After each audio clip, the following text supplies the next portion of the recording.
धोखा love story in Hindi.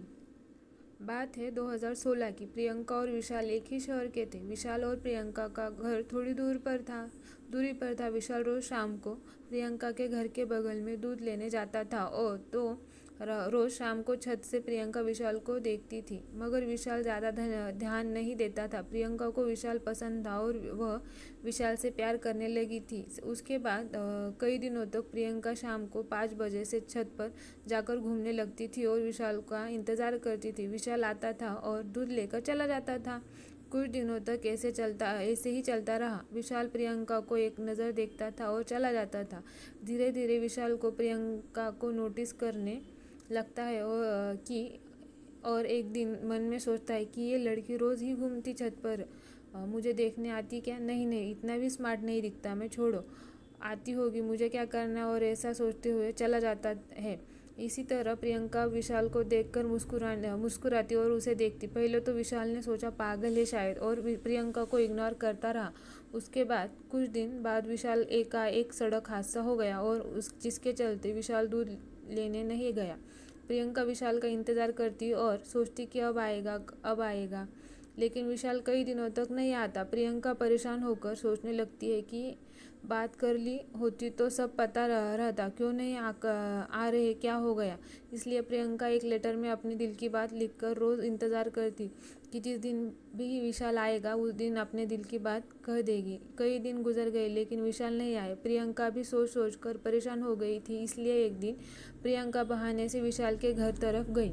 Priyanka विशाल के घर की तरफ देखते देखते निकल ही रही थी कि विशाल ने अपने भाई को साथ दवाई लेकर प्रियंका के पीछे से आ रहा था। प्रियंका ने तो नहीं देख पाई, लेकिन विशाल ने देख लिया। विशाल ने प्रियंका और समझ गया कि वह मुझे ही देखने आई है। इसलिए विशाल जल्दी ठीक होकर दूध लेने के लिए चला गया। सर में थोड़ी सी पट्टी बांध ली। प्रियंका ने विशाल को देखा और विशाल ने प्रियंका को देखा, लेकिन विशाल के सर पर पट्टी देखकर प्रियंका खुश नहीं हुई और उसे दुखी होकर देखती रही। आंखों में से थोड़े थोड़े आंसू आ गए और जब विशाल जाने लगा तो विशाल को इशारा करके लेटर छत से ही विशाल की तरफ फेंका। विशाल को तो पता ही था कि कोई बात तो है, इसलिए लेटर उठाकर चला गया। उस घर जाकर विशाल ने लेटर पढ़ा तो उसमें लिखा था, इतने दिन से कहाँ थे? मैं कितनी परेशान हो गई थी। मेरा नाम प्रियंका है और मैं तुमसे बहुत प्यार करती हूँ। आप भी मुझसे प्यार करते हो ना? मैं रह नहीं सकती आपके बिना। ये मेरा नंबर है, मैसेज करना, इंतज़ार करूँगी। लेटर पढ़ने के बाद विशाल के चेहरे पर एक मुस्कान आई और मन ही मन सोचकर हंसने लगा कि इसलिए रोज़ छत पर घूमती थी। और विशाल ने प्रियंका को मैसेज किया। प्रियंका ने फ़ोन हाथ में लेकर मैसेज आने का इंतज़ार कर रही थी। पहला मैसेज विशाल ने मजाक करते हुए प्रियंका को डराते हुए कहा, कल तुम्हारे भाई को बताऊंगा ये लेटर। प्रियंका उदास होकर विशाल को जवाब देती है, तो आप मुझसे पसंद नहीं करते क्या? विशाल को जवाब दे उतने में ही प्रियंका ने इतने मैसेज कर दिए, क्या कमी है मुझ में? प्लीज़ ऐसे मत करो ये वो। इतने मैसेज करने के बाद विशाल को मौका ही नहीं दिया रिप्लाई देने का और विशाल मुझ मैसेज पढ़कर हंसने लगा और रिप्लाई देते हुए कहा, तुम बिल्कुल पागल हो। और ऐसे ही विशाल ने प्रियंका से बात की और अगले दिन जब विशाल दूध लेने आया तो दोनों एक दूसरे को देखकर काफ़ी खुश हो रहे थे। इस तरह धीरे धीरे विशाल को भी प्रियंका से प्यार हो गया। प्रियंका विशाल से हमेशा शादी की वही बातें करती थी, लेकिन विशाल प्रियंका को देखना चाहता कि कैसी लड़की है। इसलिए विशाल ने प्रियंका को बाहर मिलने बुलाया, लेकिन प्रियंका ने शुरुआत में विशाल से मिलने से मना किया। लेकिन बाद में दोनों बाहर एक दूसरे से मिले, अच्छे से एक दूसरे को जाना समझा। विशाल के पास ज़्यादा पैसे नहीं रहते थे और ना ही विशाल के पास बाइक थी, लेकिन प्रियंका के पास स्कूटी थी और प्रियंका अच्छी खासी फैमिली से थी। कई दिनों तक एक दूसरे को डेट करते और विशाल एक दिन प्रियंका से कहता है, मेरे पास बाइक नहीं है, ना ज़्यादा पैसे, फिर क्यों तुम मुझसे प्यार करती हो? प्रियंका, क्योंकि मैंने आपसे प्यार करती हूँ। विशाल खुश होता है और फिर पूछता है, अगर तुम्हें कोई पैसे वाला लड़का मिल गया तो छोड़ दोगी मुझे? प्रियंका, कभी नहीं, मैं आपके बिना रह नहीं सकती। विशाल बेहद खुश था ये सुनकर। उसके बाद विशाल भी प्रियंका से शादी करने का मन बना लेता है। 2-3 साल निकल जाते हैं दोनों को साथ में और फिर शादी की उम्र हो जाती है। तब विशाल प्रियंका से शादी के लिए कहता है। प्रियंका भी विशाल से शादी करने के लिए अपने घर पर बताती है, लेकिन परिवार वाले नहीं मानते।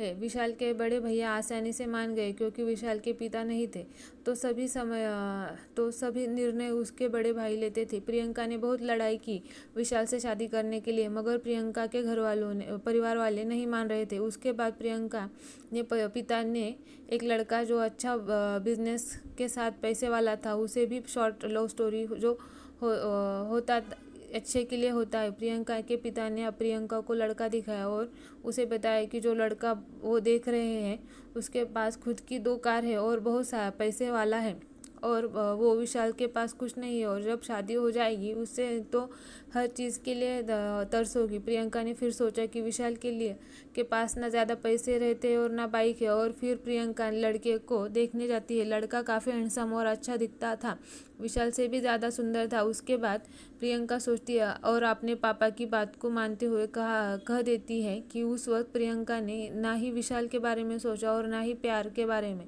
प्रियंका को पैसे और विशाल से अच्छा दिखने वाला लड़का मिल गया था जिसमें वह मगन होके खुश थी। और फिर एक दिन विशाल से प्रियंका ने झूठ बोलकर कहा, देखो विशाल, पापा नहीं मान रहे, हम अलग होना पड़ेगा। प्रियंका के मुंह से ये बात सुनकर विशाल को दिल टूट गया, सांस रुक गई थी। विशाल की आंखों में आंसू आ रहे थे। विशाल चुप रहा था, अंदर ही अंदर घुटता रहा। प्रियंका ने विशाल को नहीं बताया कि उसकी शादी पक्की हो चुकी है और विशाल से अलग होने की बात करने लगी। विशाल ने पूछा, तुम रह लोगे मेरे बिना? विशाल को पता नहीं था कि प्रियंका ने उसे ऑलरेडी भूल चुकी है और अब किसी अमीर से प्यार करने लगी है। प्रियंका ने जवाब देते हुए कहा, धीरे धीरे भुला लूंगी। विशाल पहले तो कहती थी कि मर जाएंगे, तुम्हारे बिना नहीं रह सकते, अब क्या हुआ? प्रियंका बहाना करते हुए कहती, कोई किसी के बिना नहीं मरता। विशाल रोने लगता है और बोलता है, लेकिन मैं मर जाऊंगा अगर तुम नहीं मिली तो। प्रियंका विशाल को डांटते हुए कहती है, पागल हो तुम। और फिर प्रियंका सोचती है कि दूरी बनाना ही सही है, और फिर विशाल से दूरी बनाने लगती है। विशाल प्रियंका से बात करने की कोशिश करता है, लेकिन प्रियंका विशाल को मैसेज और फ़ोन कॉल का जवाब नहीं देती। रोज़ शाम को विशाल प्रियंका के घर की छत पर देखता है, मगर प्रियंका अब वहाँ नहीं दिखती। विशाल अपने आप को संभाले रहा और रोज़ प्रियंका से बात करने की कोशिश करता रहता है, लेकिन प्रियंका अपने मंगेतर से बात करके खुश थी। उसने विशाल के बारे में सोचना ही बंद कर दिया था। कई दिन निकल गए, 2 महीने निकल गए और विशाल दूध लेने गया तो प्रियंका का घर सज रहा था। विशाल ने वही एक आदमी से पूछा, क्या हो रहा है यहाँ? तो उसे किसी ने बताया कि शादी है किसी लड़की की। विशाल का दिल घबरा रहा था और विशाल प्रियंका को फ़ोन किए जा रहा था, लेकिन प्रियंका विशाल का फ़ोन नहीं उठा रही थी। रात भर विशाल परेशान होता रहता है और प्रियंका की शादी हो जाती है। 3 महीने बाद धोखा love story in Hindi. Priyanka अपने पति के साथ बिल्कुल खुश नहीं थी और बात डाइवोर्स तक आ गई थी, इसलिए प्रियंका ने अपने घर आ जाती है और विशाल को याद करती है और उसे फ़ोन करती है, लेकिन विशाल का फ़ोन बंद आता है। प्रियंका शाम को छत पर जाकर विशाल का इंतज़ार करती है, लेकिन विशाल नहीं आता। कुछ दिनों तक प्रियंका विशाल का इंतज़ार करती रहती है, लेकिन विशाल नहीं आता। उसके बाद प्रियंका हिम्मत करके विशाल के घर चली जाती है और जब प्रियंका घर पर के अंदर घुसते हैं तो सामने विशाल की तस्वीर लगी थी जिस पर एक हार लटका हुआ था। प्रियंका वहाँ ज़ोर ज़ोर से रोने लगती है और भाग कर अपने घर चली आती है। याद करती है कि विशाल को, उसके प्यार को, अपनी गलती को और सब। अब प्रियंका के पास ज़िंदगी भर पछतावा करने के अलावा कुछ नहीं है। प्रियंका का डाइवोर्स हो गया है और अब प्रियंका विशाल की यादों में अपने दिन काट रही है। पहला प्यार अधूरा रहा, sad love story in Hindi. Neelam अपनी दोस्त प्रिया की शादी में गई थी और हेमंत प्रिया के चाचा का लड़का था। अचानक मैरिज हॉल में लाइट चली गई और सभी अपना अपना फ़ोन चलाकर इधर उधर घूम रहे थे। कुछ देर बाद लाइट आ गई तो हेमंत और नीलम एक दूसरे के आमने सामने खड़े थे। लाइट जलते ही एक दूसरे को देखा और पहली नज़र में ही नीलम को हेमंत अच्छा लगा। नीलम की दोस्ती करना बहुत पसंद था। वह हर किसी को दोस्ती कर लेती और दोस्ती निभाती भी थी। नीलम ने हेमंत से दोस्ती करने का सोचा और उससे बात करने की कोशिश की और अपनी दोस्त प्रिया को बताया। प्रिया ने अपनी भाई हेमंत से नीलम की दोस्ती करवा दी। नीलम सुंदर लगती थी, इसलिए हेमंत ने भी नीलम से दोस्ती कर ली। पूरी शादी में नीलम और हेमंत एक दूसरे के से बात करते रहे और जब विदा होने के बाद नीलम घर जाने लगी तो नीलम ने हेमंत से उसका नंबर मांगा। हेमंत ने नंबर दे दिया और फिर दोनों ने की बातें होनी चालू हो गई और फिर धीरे धीरे दोनों में प्यार भी हो गया। नीलम के पहले से ही और भी दोस्त थे जिनसे एक दिन नीलम ने हेमंत को मिलवाया, लेकिन नीलम के फ्रेंड नीलम के साथ कुछ ज़्यादा ही फ्रैंक थे, इसलिए हेमंत को अच्छा नहीं लग रहा था। कुछ दिनों बाद नीलम के फ्रेंड्स हेमंत को बहुत प्रॉब्लम होने लगी, लेकिन हेमंत नीलम से कह नहीं पा रहा था। लेकिन फिर कुछ महीनों बाद हेमंत का मूड ऑफ रहने लगा, तो हेमंत ने सोच लिया कि आज वो नीलम को बता देगा। और फिर हेमंत नीलम के पास गया और उससे कहने लगा, देखो नीलम, मुझे तुम्हारे ये दोस्त बिल्कुल पसंद नहीं है, तुम दूर रहा करो इनसे। नीलम ने कहा, मतलब कुछ हो गया क्या, किसी ने तुमसे गलत बात की क्या? हेमंत ने नीलम को बैठा कर समझाया कि उसके फ्रेंड्स कुछ ज़्यादा ही फ्रैंक है और उसे अच्छा नहीं लगता। नीलम ने गुस्से में खड़ी हो गई और कहने लगी, तुम शक कर रहे हो मुझ पर? हेमंत शक नहीं कर रहा, लेकिन तुम इस तरह किसी से दोस्ती सही नहीं है। नीलम को और गुस्सा आ गया और नीलम हेमंत से लड़ने लगी और कहने लगी, किस तरह की दोस्ती है वो और फिर हेमंत भी ये कहकर चला गया कि तुम्हें समझ जाना पत्थर पर सर मारने जैसा है। कुछ दिनों तक दोनों में झगड़ा रहा और दोनों ने एक दूसरे से बात नहीं की, लेकिन फिर एक दिन नीलम ने हेमंत को फ़ोन किया और कहने बुलाया, क्या है, तुम्हें बात नहीं करनी थी क्या? आप या फ़ायदा उठा के छोड़ दिया? हेमंत साथ था क्योंकि उसे पता था कि नीलम उसकी बात नहीं सुनेगी और फिर लड़ाई हो जाएगी, इसलिए हेमंत ने सॉरी कह दिया और बात खत्म कर दी। लेकिन हेमंत का मूड ऑफ था। कुछ दिनों बाद हेमंत नीलम के साथ फूड मार्केट घूमने गया था और दुकान पर बैठकर मोमोज खा रहे थे दोनों, और नीलम ने वही अपने दोस्तों के पूरे सर्कल को बुला लिया। नीलम का यह दोस्त सर्कल नीलम के प्लेट से ही मोमोज उठाकर खाने लगा और नीलम ने अपने दोस्तों की झूठी कोल्ड ड्रिंक्स भी पी ली। हेमंत का ये सब देखकर गुस्सा आ रहा था और हेमंत ने अपने गुस्से पर कंट्रोल कर रहा था। थोड़ी देर बाद नीलम का दोस्त उसके गले में हाथ डालकर बैठ गया। हेमंत को ये अच्छा नहीं लग रहा था। हेमंत ने नीलम के दोस्त का हाथ हटा दिया और उसको धक्का दे दिया और फिर नीलम का दोस्त भी हेमंत को धक्का देने लगा। धीरे धीरे लड़ाई बढ़ने लगी।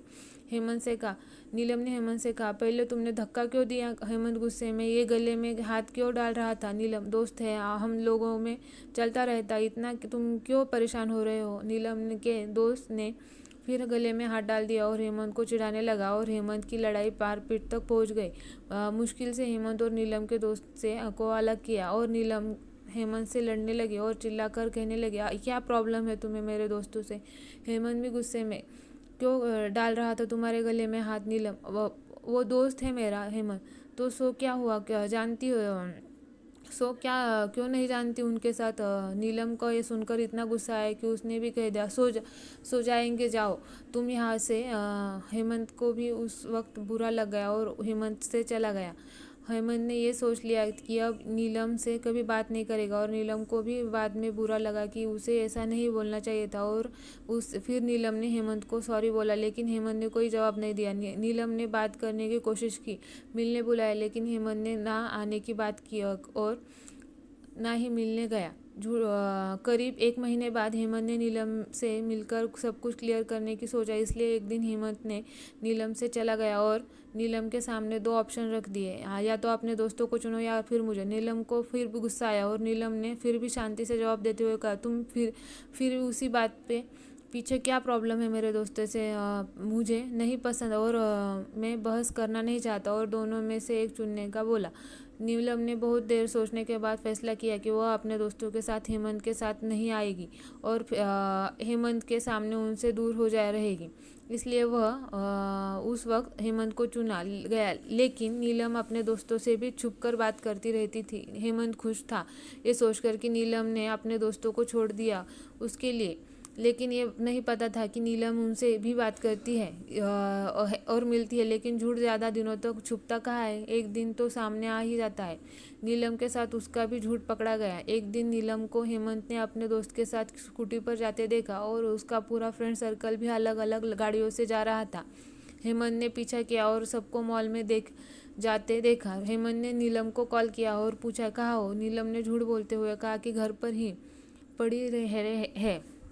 हेमंत को बहुत गुस्सा आया और बुरा फील हुआ। हेमंत ने नीलम की दोस्तों के साथ मॉल में घूमते एक फ़ोटो खींच ली और वहाँ से चला गया। शाम को हेमंत नीलम से मिलने गया और बड़े प्यार से नीलम के साथ से बात किया, खाया पिया, घूमे फिरे। और फिर जब घर जाने की बारी आई तब हेमंत ने नीलम से कहा, आज सुबह कहाँ थी तुम? नीलम ने हिचकिचाते हुए जवाब दिया, घर पर ही थी, बताया था तो तुम्हें।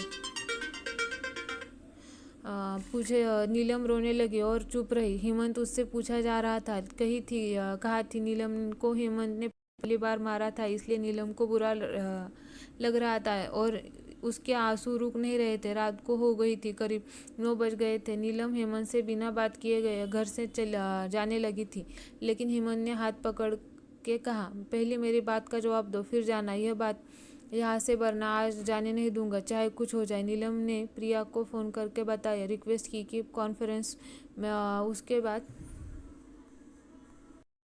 कॉन्फ्रेंस में कह दिया कि आंटी जी, आज हम अपने ससुराल से आए, इसलिए नीलम को रोक रहे हैं, कल आ जाएगी नीलम।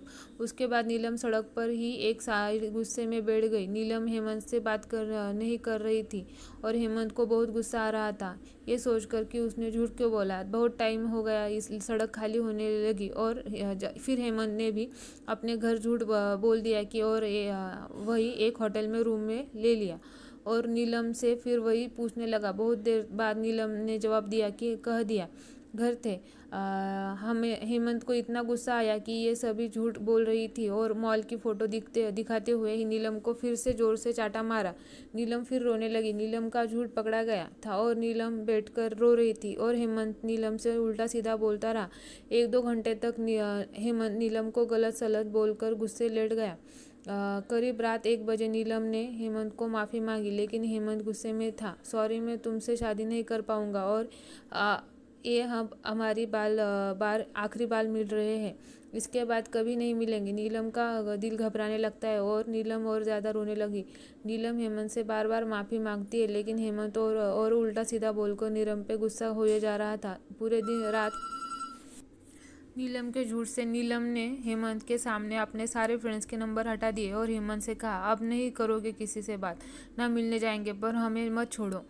सुबह होते ही हेमंत जाने लगा था, लेकिन नीलम ने हेमंत के पैर पकड़ लिए थे और हेमंत ने ही माना और गुस्से में चला गया। नीलम पीछे पीछे भागकर कोई फ़ायदा नहीं हुआ। करीब 6 महीने तक हेमंत ने नीलम से बात ही नहीं की, मगर हेमंत ने नीलम को नोटिस करता रहा।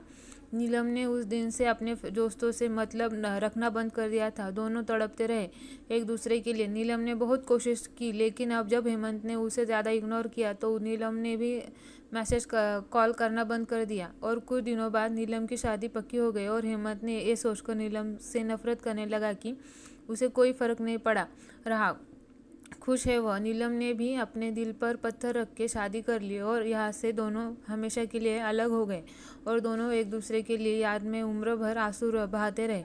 हेमंत को समझना चाहिए था कि दोस्ती भी ज़रूरी थी, लेकिन नीलम भी थोड़ा समझती कि दोस्ती दूर रहकर भी कर सकती थी। दोनों ने के बिछड़ने के कारण दोनों ही थे, क्योंकि हेमंत ने नीलम पर भरोसा नहीं किया और नीलम ने हेमंत की बात ना मानकर उससे झूठ बोला। अगर सही से दोनों एक दूसरे से बात सुनते तो आज यूँ बिछड़ते नहीं। कैसी लगी आपको ये कहानी, sad love story in Hindi? Comment में ज़रूर बताइए। धन्यवाद आप ये कहानी सुनने के लिए।